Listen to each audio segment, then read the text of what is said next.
ఈరోజు పచ్చి కొబ్బరితో స్వీట్ చేసుకుందామండి. చాలా చాలా టేస్టీగా ఉంటుంది. చాలా ఈజీగా రెడీ చేసుకోవచ్చు. ఇప్పుడు దీన్ని ఎలా ప్రిపేర్ చేసుకోవాలో చూసేద్దాం. ముందుగా పచ్చి కొబ్బరిని తీసుకున్నానండి. ఈ పచ్చి కొబ్బరికి పైన ఉండే ఈ బ్రౌన్ కలర్ పార్ట్ అంతా కూడా చెక్కు తీసుకోవాలి. ఇలా తీసేయాలి. ఇలా తీసుకున్న తర్వాత చిన్న చిన్న ముక్కలుగా కట్ చేసి పెట్టుకోవాలండి. చూడండి, ఈ విధంగా చిన్న ముక్కలుగా కట్ చేసి పెట్టుకోవాలి. ఇప్పుడు ఈ కొబ్బరి ముక్కల్ని మిక్సీ జార్లో వేసుకొని మెత్తగా మిక్సీ పట్టుకోవాలి. చూడండి, ఈ విధంగా ఉండాలి. ఇప్పుడు కడాయిలో మనం ముందుగా మిక్సీ పట్టుకున్న కొబ్బరి తురుముని వేసేసుకుందామండి. 2 కప్పుల కొబ్బరి తురుము అయింది. దీన్ని ఒక 1 మినిట్ పాటు వేంపుకోవాలి. కొబ్బరిలోనే ఆయిల్ ఉంటుంది కాబట్టి నెయ్యి కానీ ఆయిల్ కానీ ఏమీ వేయలేదండి. ఇలా కాస్త ఒక 1 మినిట్ పాటు వేంపుకున్న తర్వాత దీంట్లో పాలు వేసుకుందాం. 2 కప్పుల కొబ్బరి తురుముకి 3 కప్పుల పాలు వేసుకున్నానండి. అంటే కప్పుకి కప్పున్నర చొప్పున వేసుకోవాలి. ఈ పాలలో ఈ కొబ్బరి తురుమంతా బాగా ఉడకాలి. కొబ్బరంతా కూడా ఇలా దగ్గర పడాలండి. ఇలా దగ్గర పడిన తర్వాత ఇప్పుడు దీంట్లో షుగర్ వేసుకుందాం. నేను కప్పున్నర షుగర్ వేసుకున్నానండి. నాకు కరెక్ట్‌గా సరిపోయింది.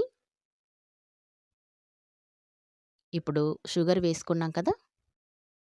ఈ షుగర్ వేసుకున్న తర్వాత ఈ కొబ్బరంతా కూడా లిక్విడ్‌గా అయిపోతుందండి. షుగర్ అంతా కరిగి ఈ షుగర్‌తో కూడా ఈ కొబ్బరంతా కూడా ఉడికి బాగా దగ్గర పడాలి.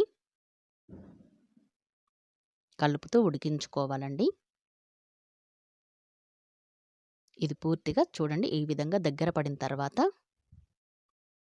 ఇలా కలుపుతూ ఉడికించుకోవాలి. ఇలా పూర్తిగా దగ్గర పడిన తర్వాత దీంట్లో ఇప్పుడు యాలకుల పొడి వేసుకుందాం.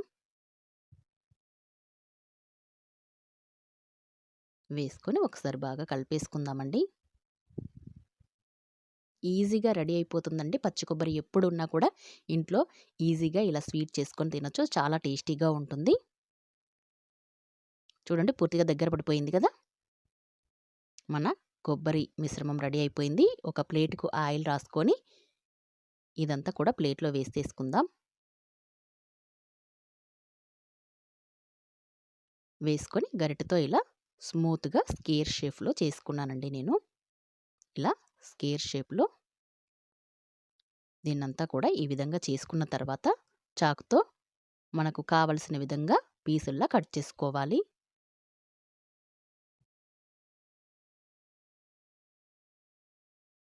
చూడండి, ఈ విధంగా కట్ చేసుకోవాలి.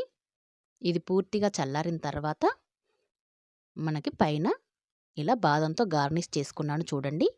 ఈ పీసులని వేరొక ప్లేట్‌లో సర్వ్ చేసుకుందాం. చూడండి ఎంత చక్కగా వచ్చిందో.